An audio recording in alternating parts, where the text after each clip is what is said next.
আজকে জলপ্রভুর কাছে বেশি করে ঝাঁপবো। रुको जरा। মাতা কোন চশমাটি তোমার?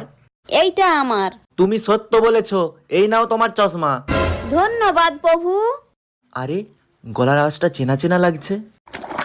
এবার খেলবো আসল গেম। কোনটি তোমার? এই বড় ল্যাপটপটা আমার। কিন্তু মাতা এইবারে নিয়ম পাল্টে গেছে, তোমাকে নেওয়ার আগে একটি মন্ত্র বলতে হবে। কি মন্ত্র প্রভু? ওম কিড়িং কিড়িং জল পাঠায় নম। ওম ক্লিং ক্লিং জল পাঠায় নম। প্রভু কোথায় গেল? প্রভু আমার ছোট ল্যাপটপটা চেপে দিল। আজকে জলপ্রভুর কাছে বেশি করে ঝাঁপবো। रुको जरा।